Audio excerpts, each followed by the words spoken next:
Welcome to the Highbury Squad. You can follow us on Twitter at Highbury Squad. In fact, it's the same on Instagram, YouTube, Facebook, and eventually iTunes.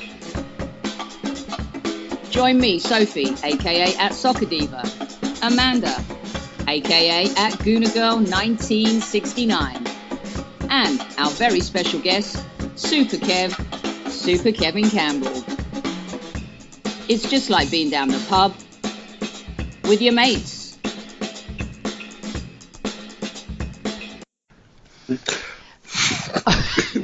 Get on with it, will you? For God's sake. Bring out! Shut up, Kevin. We should do it. I think Rick should totally play this at the beginning of the show. I think we should do it drunk one night. That would have been even funnier. Kevin Campbell well, maybe drunk. some of us are already. Oh, so. that. Bring out! Kevin, shut up. Hi everyone and welcome to the Highbury Squad. We're back. We had a little break last week, but we're back with episode number 7. Today I have a full team with me. Very exciting. Hello, Soph. This is brilliant. Where is she? She's hiding. I just wanted to do that deliberately just to freak Amanda out. Hello, everyone. Have you been on the mimosas? Listen, when you wake up at 4 o'clock in the morning to watch the football, there are the odd Sundays where you do indulge in a mimosa early. Oh, yes. my God. Right. Hello, Soph. Welcome to the pod. Because I need Hello, to Treacle. keep you under Hello, Treacle. control, darling. Right. Yeah, the next one we've got is Mr. Kevin Campbell. Super Kev.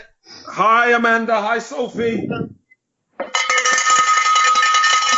my God. Okay. I'm going to apologise to the listeners now. I do feel Sophie's had a bit of a drink today. That's all I'm going to say. Anyway, we do have a really special guest who's come back. We've had a guest that's come back, Soph. You didn't meet him the first time, did you? Excuse me. Amazing. Excuse me. I've just said, hello, ladies. How are you? Yeah, and you ignored him. Not even give me... Blatant. All I heard was a bloody cowbell ringing. Yeah, exactly. And thanks, Kev, because... And then I got told off for being drunk, which, hello, is so speculatory. It's unbelievably Right, I'm doing this judgmental. intro again because... No, it's the best intro ever. Leave it. God. We don't have to correct ourselves. We are authentic. The truth is you didn't allow the welcome message for Kev to marinate and for us to say, hello, my man, how are you, my favourite boy? Go on, Kev, what would you say to that? I would say, love ya, girls, love ya. Yeah, he's been on the bloody mimosas as well. Right, I would like to... Just shut up, everybody, right? I would like to welcome our special guest who's come back, as I said before. Now, Sophie, you didn't meet him last time, and it was just me and Kev that chatted with him. So, hello, Mr. Myers, how are you? I'm very good, thanks. I'm absolutely delighted to be back, and I've only been on the samosas. Yeah, you've been on the samosas, they've been on the mimosas, I've been on nothing. Exactly. This is fantastic. Oh, God, I can see this is going to be a tough one. Oh, my God. Now I know I'm on. Now I know I'm back. There you go. Right, okay, let's get this show on the road. Right, Indeed. So I've just come back from the Emirates, and we won again. That is 5 on the trot and 4 in the Premier League. I'm not sure I can remember saying that for the last couple of seasons, but maybe we have. I don't know. My memory's not so good. Yeah, unfortunately, just to let everybody know in case they don't, Mr. Myers is an Everton fan, and we've just beaten them 2-0. So, I'm going to go to you, Kevin, first. What did you think of the lineup? I thought the lineup was pretty strong. It was good to see Torreira in the starting 11. And personally, I think that's probably at the moment, that's our strongest team. If I'm honest with you. But the way we performed, my goodness. I thought Everton were by far the better team, especially in the first half. And we relied on Petr Cech to pull us out the fire yet again. because without Petr Cech, we would have been two or three goals down. I thought they ripped us a new one. Okay, so if you watched it, yeah? I did. I watched every second. So did you think the first 20 minutes Everton were all over us? I did. I felt like the first half was really poor overall. To be honest, I thought the entire football game was a really poor advertisement for the Premier League. There was no real energy. None of the big star players showed up. When we did, it was late on, and granted that works for us, but let's not allow the result flatter us, because the performance does really not dictate the 2-0. If Everton had world-class strikers, we probably could have been 4-0 down. Still problems at the back, yet we are seeing improvements. I actually felt, in terms of lineup, to answer your question to Kevin, because he never really answered it, but that's okay. I will say that Ramsey sometimes is an Achilles heel in this team, because sometimes I feel like we're trying to force him into the side versus allow the side to be organic. And I'm thinking, if Mkhitaryan is fit, I'm playing Ozil in that centre role, and I'm playing Mickey and Aubameyang either side of Ozil with Laca down the middle. That would be my starting lineup. And I'm glad Torreira did play today.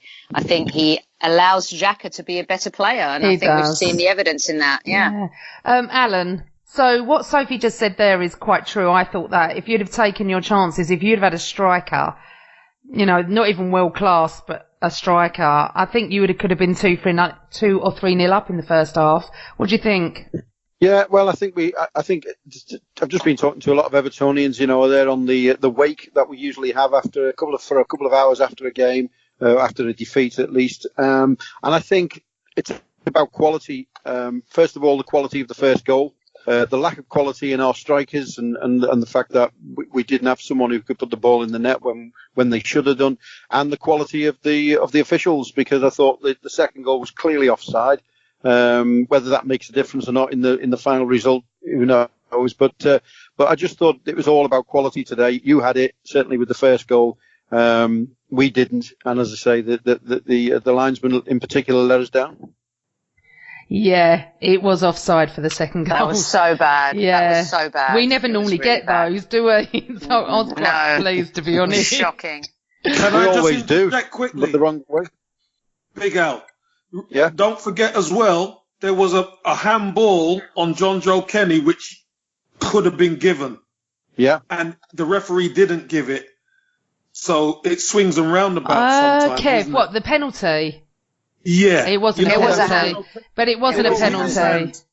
Yeah, so it is swings and roundabouts. I know it is, Kevin, but that wasn't a handball. That's not a penalty. That was shot at him at close range. None of us thought it was a penalty. I mean, obviously the North Bank did, but I spoke to quite a few people at that second, and my friend's a ref, and he said it's not a penalty.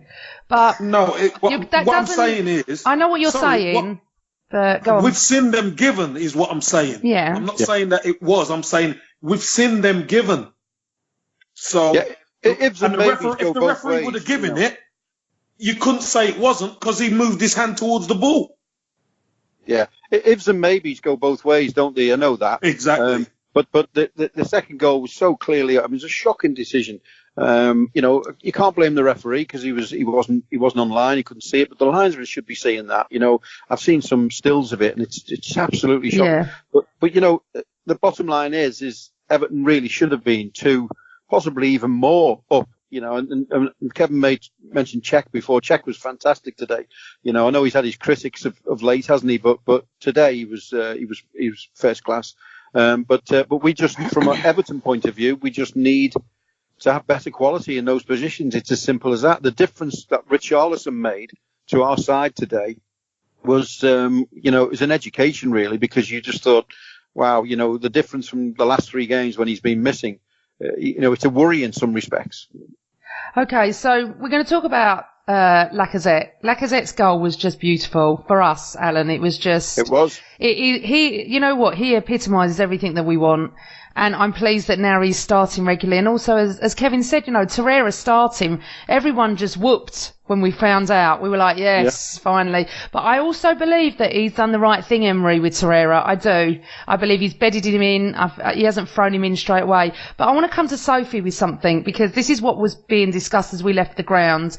People were saying that Ramsey and Ozil can't play together. And you mentioned Ramsey before. What's your take on that? I think that they're both, at times, amazingly talented players that do incredible things for the team that can change a game.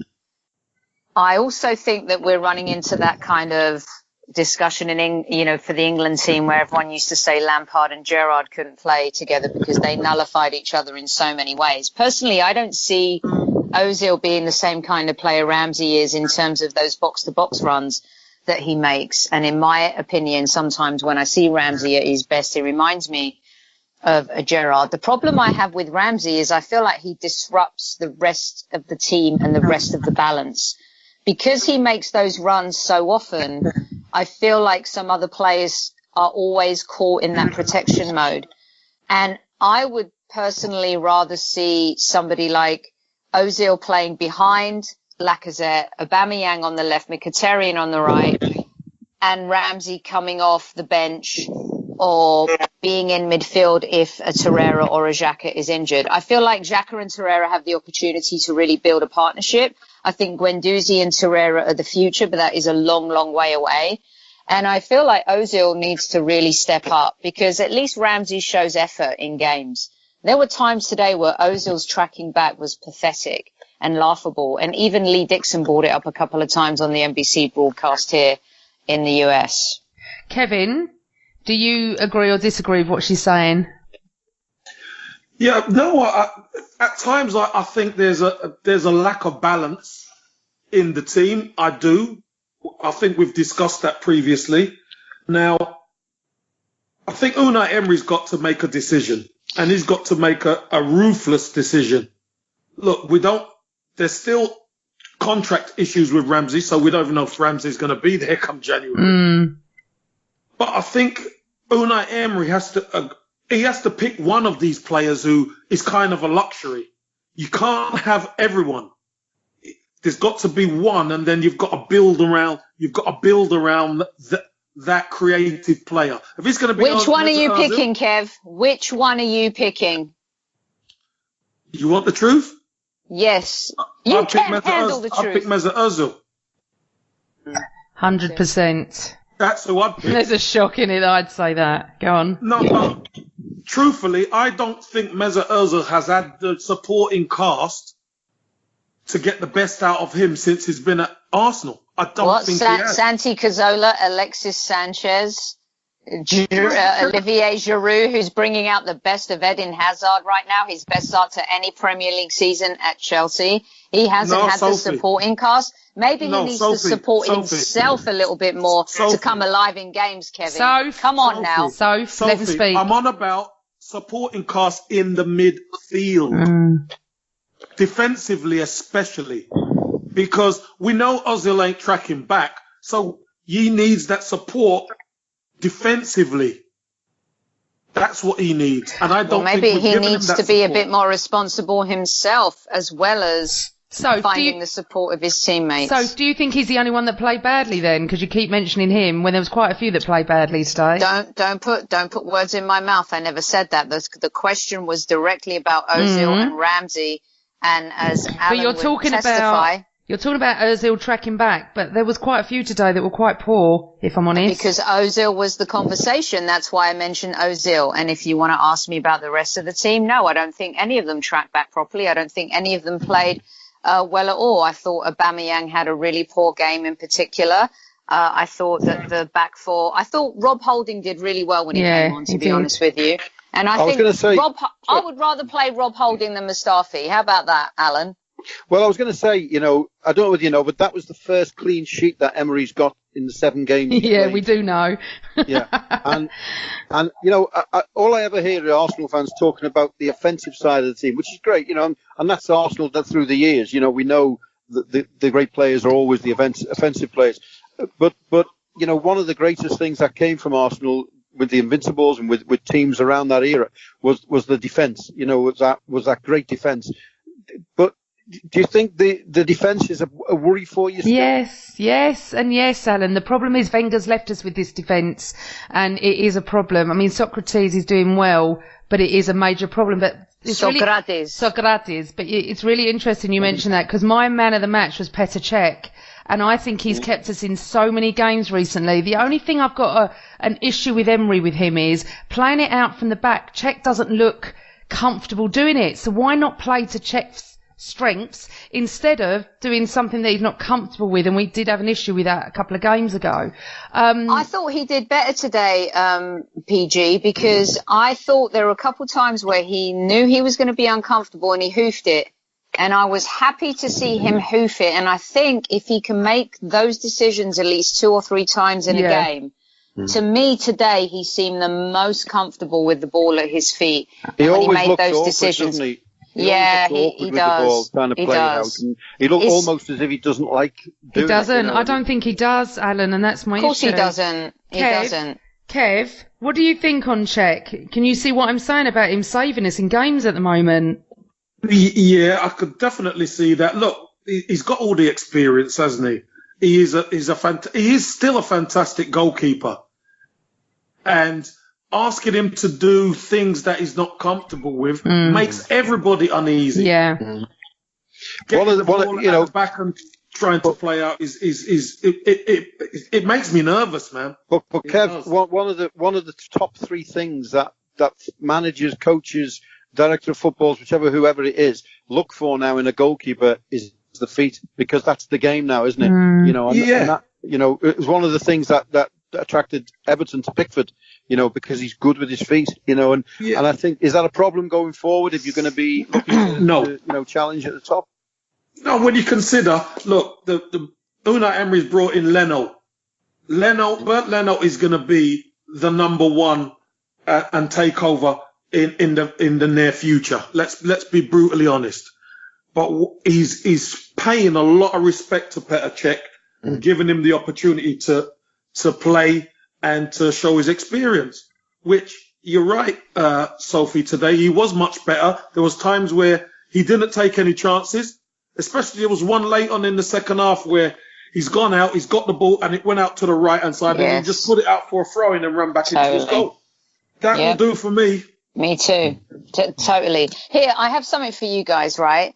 So I feel like this game, maybe last season or 2 games ago, it would have been more about Arsenal, right? And I think that we have won 4 games on the trot now in the Premier League, 5 all-encompassing. No one's talking about us. Everyone's left us alone. Only Adrian Durham on TalkSport still wants to have a little dig here and there about Ozil. But we're slowly going about our business. We're not great in defence, but what did we do today? We kept a clean sheet. Another milestone for the Arsenal under this manager. Each week, I believe, as bad as we've been and as we're progressing, we've reached a milestone here and there. A question for you guys. If I'm an Everton fan right now, and we'll start with Alan, I'm asking myself, we waited all this time for this geezer, this manager. Who is Marco Silva? What has he done? What does he have to offer? Look once again the amount of the talent that Everton Football Club have. Yet there's this manager who is naively managing the team through these initial stages of the Premier League. And as an Everton fan, I'm thinking to myself, why are we having so many missteps in the managerial area when it's easy to point the finger at the players and the mismanagement of transfers, but really, shouldn't Silva be doing better? What is his problem? Well, here's the thing. First of all, just to go on your point about Arsenal, I think you're 4th this year. I think after Chelsea, Liverpool, City, you are the next best team. Really? What, over United and Spurs?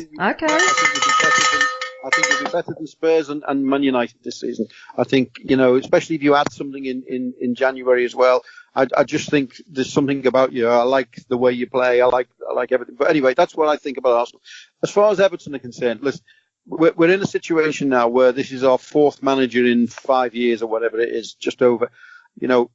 we can't get into this situation. We can't get into this problem where you're changing managers all the time, because just like Silva has the problem now, he's dealing with players that were not his. He's having to try and fit people in where he needs to fit them in. Yes, he's brought people. I mean, the players he's brought in, I think on the whole, look decent, and they look like players. It's very difficult to tell at the moment with a couple of them because they haven't played yet. I read somewhere the other day, we're really depending on Yerry Mina. We haven't seen him. How can we depend on a player that we haven't seen yet? So, but as I've just been having this debate a few minutes ago, Silva has to be given time to establish his own team. He has to be given time to establish the way he wants to play.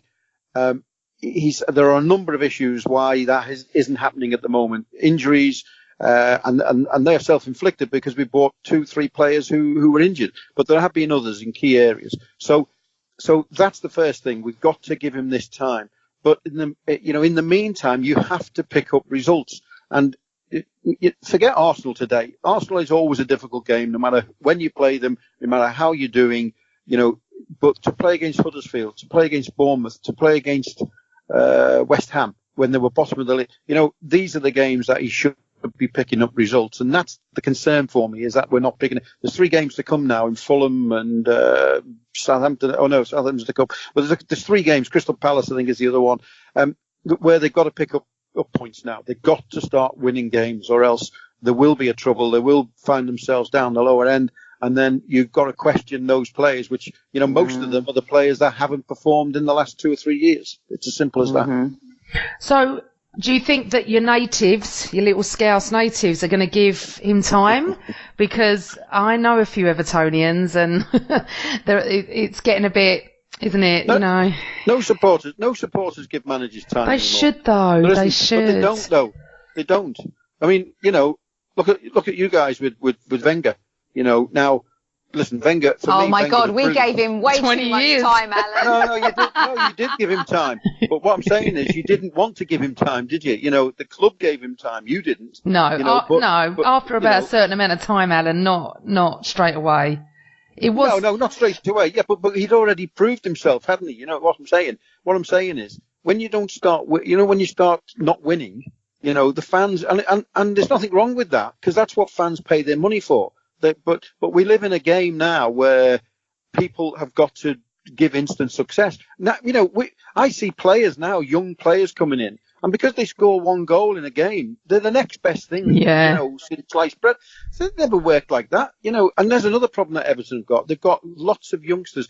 You cannot bring lots of young. I'm not. Why is a 20-year-old? Is Davies like a John Terry type? Is he inspiring men on the pitch? What was that move today? No, I think what was that about? I think the captain thing today was he had a bit of pressure, Davies, and I think the managers looked at him and think, right, okay, I'll give him the armband and see if that brings him out to take a bit more responsibility. I think that's what that was about, because he had much more senior players like Sigurdsson, even Michael Keane, should really have been before. Zuma, you could have given it to him. Okay, he's new in the team, he's on loan, all the rest of it. But as a captain for the day. But I think maybe. But those are the kind of decisions, Alan, for credibility as a manager that players take notice of. Yeah, it is. That is true. But at the same time, if it worked and it brought out the best in Tom Davies, and in fairness to him, he had a decent game today, Tom Davies. But if it brought the best out of him, well, it works. But it didn't, because we got beat 2-0. But my point is that you cannot. We live in a game, not society, but society as well. But we live in a game now where time isn't given. It just isn't given, and that's why it's important that he gets some results. Evertonians are quite good in understanding the game. They're up there with the Arsenal fans and with other fans at clubs where they understand, they know the score. They're not stupid, unrealistic thoughts. And Everton fans have to understand that, but they have to see something changing and something, building. They have to see a way of playing. They have to see, which they haven't felt that's been happening over. You can see now a change in the Arsenal team. I think you can start to see how Emery maybe wants to play. After so long under Arsene Wenger, but Everton fans have to see with Silva over the next few months something that's saying, yeah, okay, that's what he wants to do. It may not be working, he has to pick up results on the way, and it's as simple as that. Okay, so I'm just going to change it slightly, Alan. The news came out in the last week. None of us are really shocked about the fact that Ivan Gazidis is off to, is it AC Milan? I can't remember which one it is. Yeah, AC Milan. I'm not upset by it, if I'm honest. I don't think. Well, I'm not going to go into it, but I'm not shocked. Kevin, what's your take on him going? Are you upset or not really? Not bothered. To be honest, I truly believe a lot of the bad times Ivan Gazidis has had his hands on the club. Yeah. And ever since the changing has started to happen, it's funny. People are talking about Ivan Gazidis was behind the change. Well, if he was behind the change, he won't be going anywhere. Exactly. So for me, this is thanks for nothing and see you later. Arsenal move on. I'll be honest with you. I'm not worried about it one little bit. Soph? You know how, like, when you're at a wedding and you're wearing a really nice dress and something jumps off your plate and it stains your dress for a really quick second, and then you just rub it off with a little bit of water, and at the beginning you're panicking, and then you realise, well, what the heck, there's nothing I can do about it. It's just going to be there for the rest of the night. That's how I feel about Ivan Gazidis. Okay, right. Yes, right. Well, I know exactly the feeling, so. Yeah, thanks, Alan. When you wear a nice dress, Alan, yeah? Yeah, exactly. Okay. Yeah. Big Al in a dress. Oh, there's the thought. Yeah, it'd have to be a blue and white one, though, wouldn't it? I'm just going to mute for the moment while I throw up one, but give me a minute. Don't have to mute. Sophie never mutes. But can I just say something on that? You know, I come from a time, and you know, you mentioned before I was the oldest of the lot. Thanks for that. But I come from a time. So rude, Amanda. I remember a time in football when people who run the club, we didn't even know who they were. We didn't know who the chairman was. Never mind a CEO. You know, we didn't know anyone else but the manager and the players. That was my time. But nowadays, CEOs in particular are so important and so crucial to everything that, you know, and in a strange way, they have less of a relationship with the managers these days. Years ago, it used to be the manager and the general manager or whatever they were called, the CEO, you know, but now it's so crucial. And you see certain clubs, look at David Gill at Manchester United, how great that club was. When David Gill was, in that position, and I think it's really crucial for Arsenal now that they get that right and that position, because it is a massive position now in a football club. Well, the thing is, Al, I was at a supporters event in June or July, and he introduced us to Emery. As 300 of us there, and he spoke about the club like he was in love with it. It's an honour to work here, and you should everything. He just went on and on. I've always said he's like a politician anyway, great at spin. And I'm not upset he's going, to be honest. And you're right, we never used to know who was who, but he comes to these events twice a year, and we sit and listen to him, and it goes on to the same thing. But you know what? Wish him well. Off he goes. Right. So Thursday night we played Vorskla, this Ukrainian side. Vorskla. In the Europa League. See how old I am, UEFA. When I got to the ground and I got to my row, I had a whole row of empty seats. A whole row. Do you know how long that is? I could have sat anywhere I wanted. Now, it is a European Cup. Whatever way you look at it, it is a cup we could possibly win. There was no snow. There was no pouring of rain. It's a Thursday night. Now, I think Arsenal need to do something about this. The fact that these seats could have been given out to the local schools, there's hundreds and hundreds of kids that want to go to this match. But because they make it so awkward to either sell your seat on, you can't even do that, or the ticket exchange, you've got to be a member, or whatever it is. I reckon there must have been 25,000 in a 60,000 seater. And the atmosphere was dead. Everything is dead. And again today, I mean, there was no atmosphere today. And it wasn't obviously as empty, but it still wasn't packed today. And, you know, it's upsetting, really. So, Soph, what would you do? What do you think would be the best thing to get people to come into the ground? I think in instances like that, you really do have to look at creating a scenario where tickets are like £10, or you're giving them away to families, kids, charities, anywhere, academies, charities, anywhere. Everyone was having a go at Manchester City in the Champions League. And you'd say to yourself, wow, in the Champions League, there really is no excuse for empty seats. But for some reason, City fans haven't resonated with the Champions League. It's the one trophy they want to win the most, yet their fans never show up, and it's always like a morgue in there. It was a morgue on Thursday. It was a morgue today.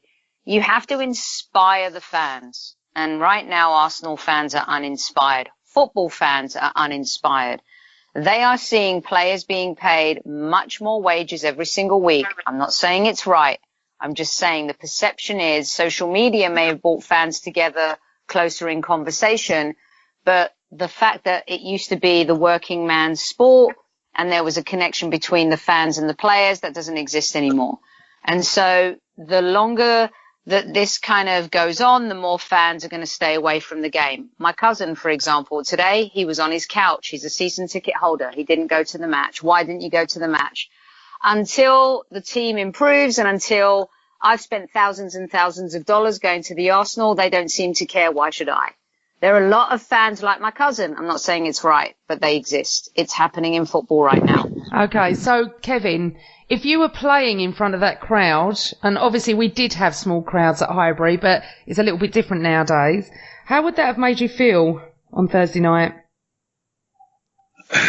Look, it's a game for the Arsenal, and you're motivated no matter what. But when you know that the crowd are not taking it serious, because that's what, when the crowd don't turn up, that means they're not taking it serious. It's all very well turning up in the latter stages of a cup competition, you know, when it's prestige. Yeah. But we really need, the team needs the fan base at every stage to help build the confidence of the team. And I think it's so tough for these players to play in an empty stadium, because the Emirates is huge. Yeah. And when there's 25,000 empty seats, it looks terrible, and the atmosphere is eerie. So, as a player, I wouldn't like it. I've never liked empty stadiums. And how do you address it? They've got to address safe standing. I'll be honest with you. They've got to address safe standing, because if stadiums are going to be empty, then you might as well have a safe standing section where people could just pay on the gate and go in for a £5 or something. And at least that will generate an atmosphere. Okay. Alan, obviously you worked at Everton for a while. What can be done with the season tickets, with the loyalty? You know, I went. Someone I go with isn't going to go on Thursday nights. He just says, I'm not going until we progress, which is what Kevin's saying. So what can be done? Because, you know, there are hundreds and hundreds of kids and families that are on low income budgets, aren't they, that would have loved to have gone Thursday evening and taken the children. Okay, so here's the thing. There's a number of issues here, I think. And it's the age-old argument. First of all, you know, do the fans get the players going? Do the players get the fans going? Me personally, I'm one for the players should get the fans going all the time. You know, fans will respond if players get them going. That's just the issue with regards to players and fans on the pitch. But this argument, this discussion is a lot more deeper than that with regards to Thursday night. And you mentioned the Manchester City thing. I actually spoke with the Manchester City Supporters Club the other day in my day job, and they said that they'd rather win the Premier League than the Champions League. The owners wouldn't. The owners want the Champions League, but the fans want the Premier League. That's what they told me. So here's the thing. If you went the other night, didn't you? You paid your money and you went. Yeah. Yeah.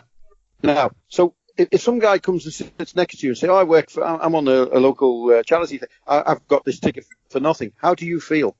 I would feel that it's bums on seats, Al, and we need the atmosphere. Really? And I would think it would be a nice thing if he couldn't afford to go, because mine's included. Yeah, I get that. I understand that. There are instances, and I think a lot of clubs do those sort of things anyway. But you cannot devalue the price of a ticket for the paying fan. You cannot do that. It's a really dangerous thing to do. And, don't get me wrong, there's got to be a certain amount which are for charities and for those people that you talk about. But once you start giving them away to fill stadiums, that's when you devalue the price of your ticket and you devalue your supporter, your genuine supporter who pays to go every week and support the team. Now, the way around that, for me, and the big crux of the problem, is the format of these competitions. Why do they have group stages in these competitions? Yeah, I was thinking Why that. don't they just have knockout competitions like they used to do, which were very exciting? People know, some team who you were playing on Thursday night, and they come here and they should never be anywhere near European competition. I'm sorry, but they shouldn't be, unless they've won their league or, they've done something which is extra special. But a lot of them are like second, third and fourth. It's not the way to run the competition. And it was interesting this week when they announced that they're looking at another competition to bring in. It's too much football for people. People can only afford so much football, and they only want so much football.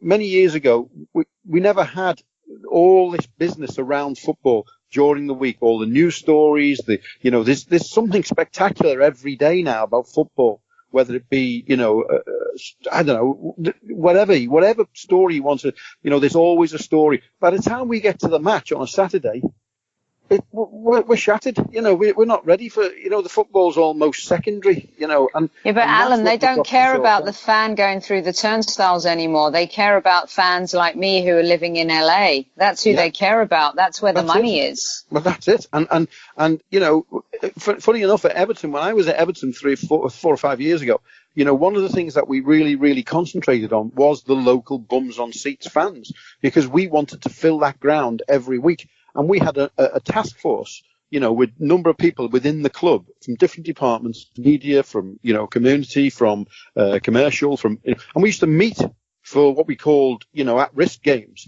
where, listen, Liverpool, Arsenal, Chelsea, Manchester, we would sell them, no problem. But other games, we had to meet and come up with ideas of what we can do to get those seats filled. Because, as you said, Amanda, and as Kevin says, it affects the players, it affects the supporters who are there paying their money, and especially in such a big stadium like the Emirates. The Emirates is a massive stadium, and it tells when but my worry about giving seats away is don't devalue the price of that ticket and your supporter. You show a lot of loyalty to that football club because of what you pay and all. Be careful what you do in that respect, because it can turn very, very quickly for a club. Totally agree with Al. You got to make sure that you're still taking care of the supporter that goes through the turnstiles week in, week out.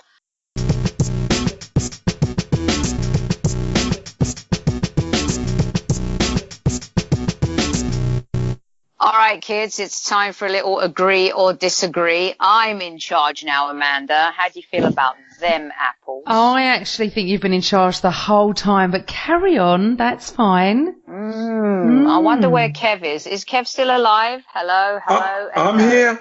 I'm here. Just checking. All right, here we go with agree or disagree.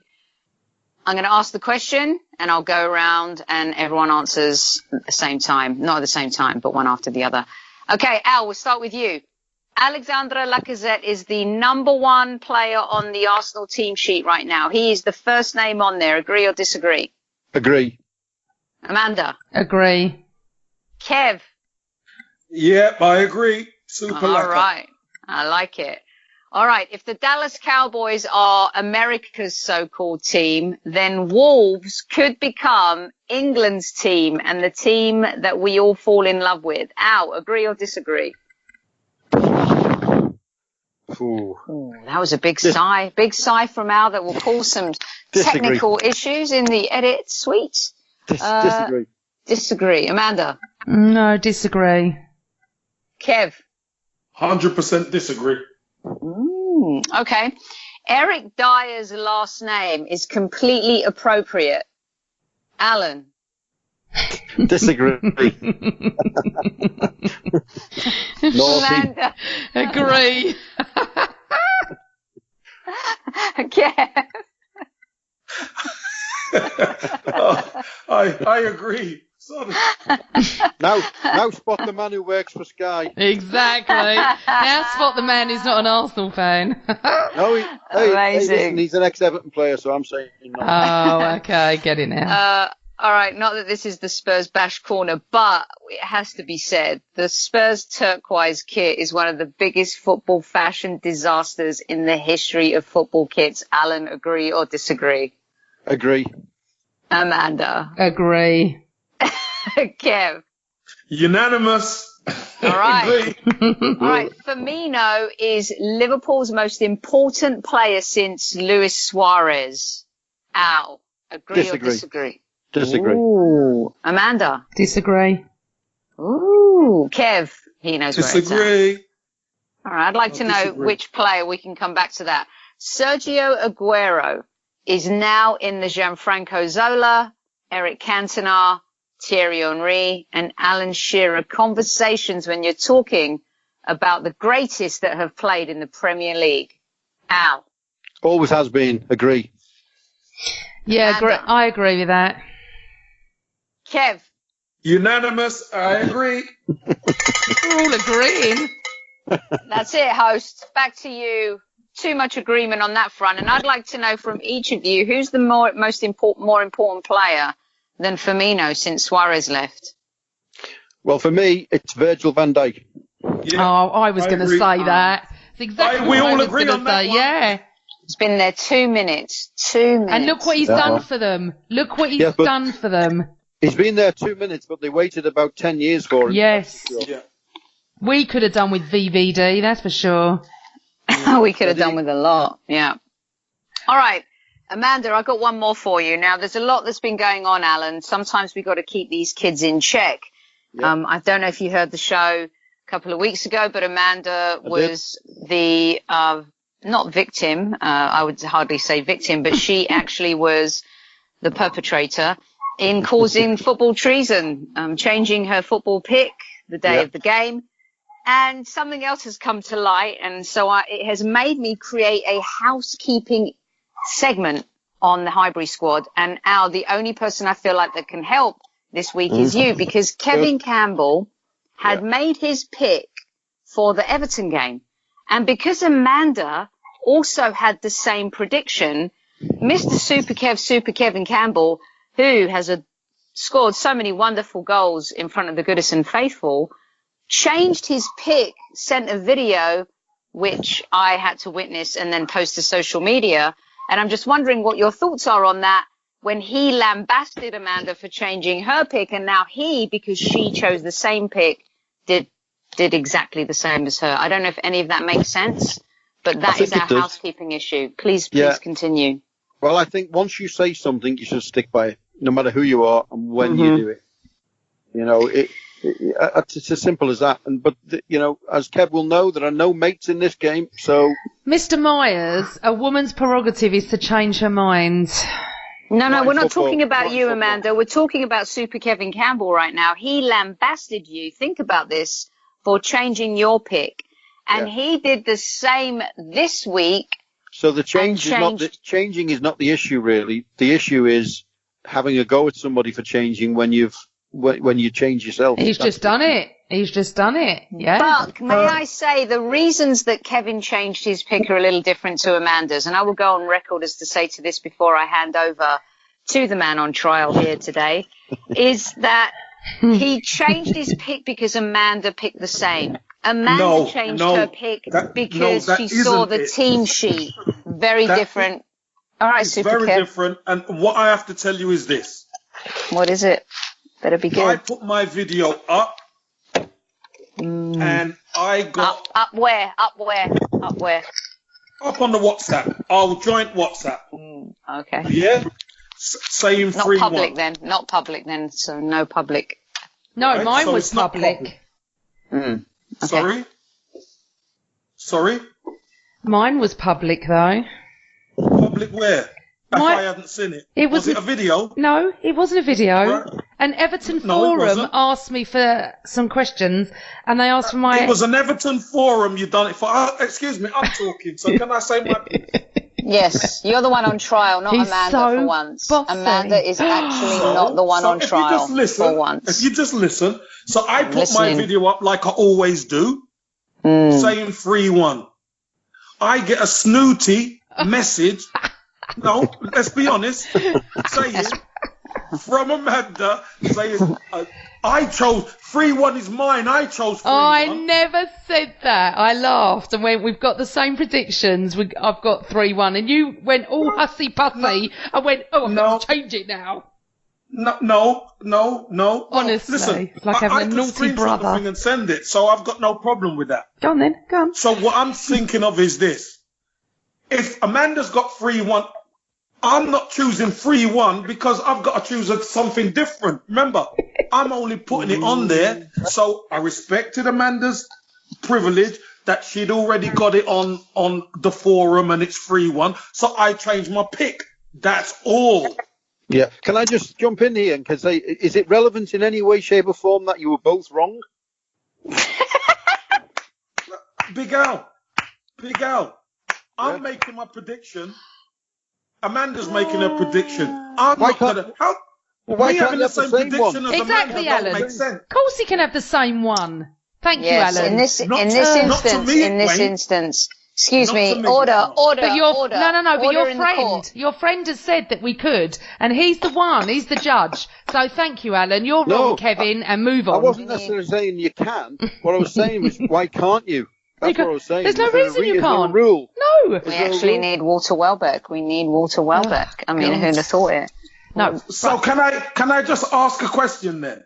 No, you're guilty. You're guilty, Kevin. No. Guilty. No. A guilty man's got a chance to ask a question. Yeah. No, it depends which society and what era we're living in. Okay. Yeah. So because I chose 3-1, why does Amanda jump down my throat because I chose 3-1? Oh my God! Jump okay down. Jump down your throat. I just laughed. That is a good point, to be fair. No, Alan. Yeah. I did not jump down his throat. No, in defence of Amanda, I do not believe I saw her jump down your throat in our WhatsApp group, Kevin Campbell. I do not believe that. It's not my fault. Even though your perception was wrong, Mr. Campbell, is it? Yes. So anyway, this segment is now over. Housekeeping, baptism of fire, huge introduction right there. Kevin Campbell, also guilty of football treason, and may I go on record in the presence of our guest, Alan, that I am the only one so far on the Highbury squad who is yet to commit football treason. Anyway, Amanda, over to you. I'm moving on from this segment, and we're going to... Wonderful segment. We're going to discuss... Shut up. We're going to discuss Watford away. No, Watford at home on Saturday. Another home match. I'm going back to the Emirates on Saturday. Kevin... Now, you can do your prediction first, and whatever you choose... I'm predicting nothing. Yeah. I'm seized up with that. I ain't predicting nothing, because I'm 8 years old. I'm 8 years old, and I'm having a tantrum. See? No, Watford, it's going to be a tough game. It's going to be a tough game. No, it's not. I'm predicting 2-1 Arsenal. Okay, right. Alan, who have you got the weekend? I predict a riot at the moment. We play Fulham next weekend. Oh yes, you're at home, aren't you, next We're at weekend? Home to Fulham. Now, what you have to know about this fixture is historically the home team always wins. I think it's only happened once that hasn't, that wasn't the case in about 54 years, I think. So, by the way, did you know that Arsenal have beaten Everton 97 times? In the history, which is 11 more than any other team. I actually did know that. Well, there you go. But no, I'm looking at Fulham, and I'm going for a 2-0 victory for Everton. And as far as Arsenal Watford are concerned, I'm going 3-0 Arsenal. Oh, Alan. A clean sheet. 3-0. Sophie, what's your prediction in 2 seconds, not like 10 minutes? That sounds like a little bit of a dig, like you think I take too long with my predictions, but sometimes you have to articulate how you feel about certain things. Here we go. Sophie, what's your prediction for Saturday, please? Okay, so I love that we got a clean sheet. It would be great to have another one, but I'm going to go for a 3-1 to the Arsenal. Was that quick enough for you guys? Perfect. Now, I am going 2-2 because Watford aren't a bad side and we're not great. So I'm Bite going your 2-2. tongue. I'm sorry. I'm allowed to go for a draw if I want. I did say when we were talking about the 8 or 9 fixtures coming up that we wouldn't lose any of them. So far, we haven't. So let's continue that in that vein. I think we all said that. Oh, I don't know, but I remember saying it. Anyway, moving on. What's next? Alan, have you enjoyed being with us this time? Been a bit prickly today. It's been great. I love it. I love it when you all start to fight with each other. It's great. Does it remind you of being in the crowd at Everton at Goodison? Amazing. Yeah. My favourite moment of the whole thing is when you say "shut up, Amanda," because it's just so EastEnders. It's unbelievable. I'm not a Cockney. I'm from Essex. Your shut up is brilliant. Did you just say you're not a Cockney? No, I'm not. I'm from Essex. It's not the same thing, darling. Isn't that? No. Okay, fine. All right. What's Kev's prediction? It's the same. When you're a northerner, it's the same, isn't it? I know. Everyone's a Cockney, aren't they? I know. So. But we're not. So, Alan, do you think that, although you think that you're going to beat Fulham 2-0, do you think you're going to go on a little run now? Have you looked at your fixtures? Well, listen, I think we have to. We've got 3 games, as I say. I think it's, I'm trying to remember who the other one was. It was Crystal Palace, Fulham, and... you okay then? Oh, my God. Off the top of my head, I can't remember. I can't remember who. Bless you, yes. Off the top of my head, I can't remember who the third one is. I don't know whether that was a clue or not, but anyway. But what the big problem for Everton, right, which is important to say, is that we've not replaced Lukaku since in the 4 years or 3 or 4 years that he's been gone, and until they do that, they're going to struggle. We need a goal scorer. Tosin is. I like Tosin. I think he will score goals at some point. But we need quality. When we tried to get Giroud, that would have been the difference, I think. But we haven't done it, and that's not right. We need to do that. And until we do start to get some goals, we're going to struggle. It's as simple as that. Well, we wish you well for the season, and we've loved having you on. And it's been great. You've enjoyed yourself. That's your second time. It is my second time. It wasn't, I have to say, it was a bit more feisty than the first time. It was a little bit of a loving, wasn't it, with Big Kev? And me. This is what happens when Sophie comes on. It's like fireworks, honestly. This is what goes on. Al, I love fireworks. Thank you. As long as you feel like the second time was better than the first time. That's the most important thing. It is. It always is. Yeah. He's not a virgin podcaster anymore with us. We'll get you on again now next year when we come to Goodison, yeah? I can't wait. Ah, brilliant. So we should do it from somewhere. We should do it from the Winslow pub. How about that, Kev? Oh, well, I'll be coming up, so let's do it up there then, in the podcast. That as well. Big Al, behave yourself. It's all gone Pete Tom today, let's admit it. It's fantastic. Right. Brilliant, Big Al. Okay. No problem. Love you, mate. Fantastic. Thank you for coming on. Obviously, after losing as well, it's not easy. I've done it before. I was on a Liverpool podcast when we'd lost 4-0, so I know exactly what it feels like. Listen, as the great Howard Kendall used to say, forget the defeats and enjoy the victories. Exactly. And we're victorious from having you on. So thank you very much. Thank you very much. Right, I'd like to thank Kev and Soph. I'll see you next week. And as I always say, always Arsenal. Welcome to the Highbury Squad. You can follow us on Twitter @Highbury Squad. In fact, it's the same on Instagram, YouTube, Facebook, and eventually iTunes. Join me, Sophie, aka @SoccerDiva, Amanda, aka @GoonerGirl1969, and our very special guest, Super Kevin Campbell. It's just like being down the pub with your mates.